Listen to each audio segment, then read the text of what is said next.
সবাইকে হ্যালো বলছে এবং সুখে সুখে রাখছে। কে কি বলবে, বলকে খুঁজছে, কোথায় নিরাপত্তা ওকে দিচ্ছে, কে দিচ্ছে না, সব দেখছে।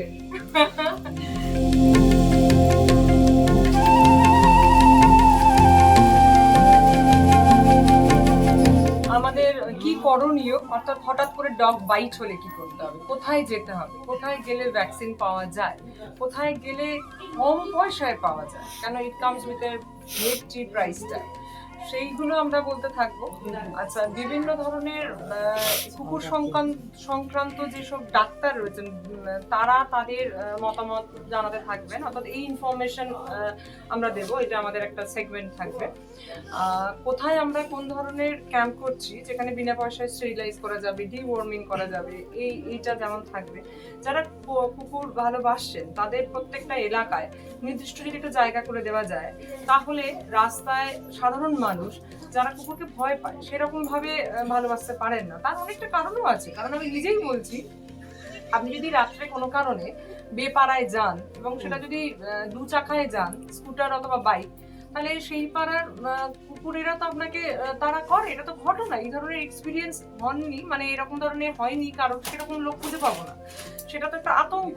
এবং আমার পাড়ায় ফার্মাসি, তারা আমাকে রিপোর্ট করেছে প্রায় প্রচুর মানুষ, মানে দিনে অ্যাভারেজে 6টা থেকে 7টা অ্যান্টি র্যাবিস ইনজেকশন দিতে হয়, which is very costly again.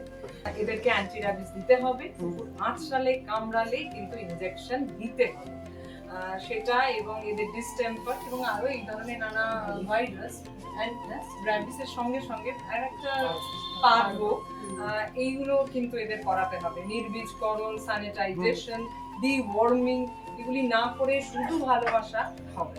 আজকে যে কারণে আমরা সবাই এখানে এসেছি, তার অত্যন্ত পরিষ্কার করে যে কতগুলো কথা বললে সুবিধা হয়, সেটা হচ্ছে যে কেন হঠাৎ করে কুকুর ছানাদের নিয়ে এই অনুষ্ঠান।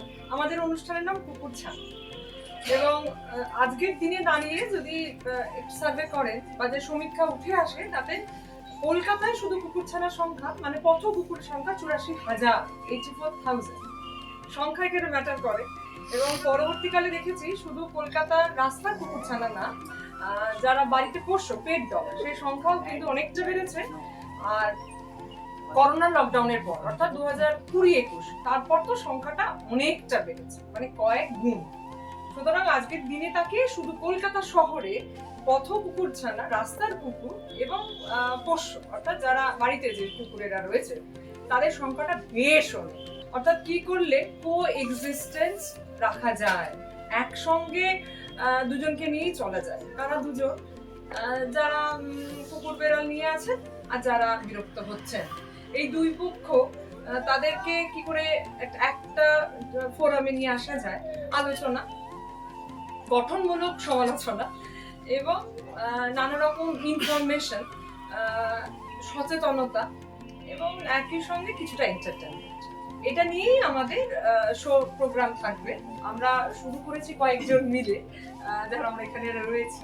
আশা করি এটা একটা সম্মিলিত, একটা সমষ্টিগত উদ্যোগ, সকলে মিলে চেষ্টা করলে, এটা এক জায়গায় আসলে নিশ্চয়ই এই ধরনের সমস্যাগুলো সমাধান করা সম্ভব হবে। এবং এই শেল্টারগুলোতে কোথায় কিছু অসুবিধা থাকলে সেখানে দেখার চেষ্টা করবো। সরকারিভাবে কোনো ডেডিকেটেড বা পৌরসভাগতভাবে কিছু করে দেওয়া যায় কিনা সেটা নিয়ে নিশ্চয়ই আলোচনা করবো।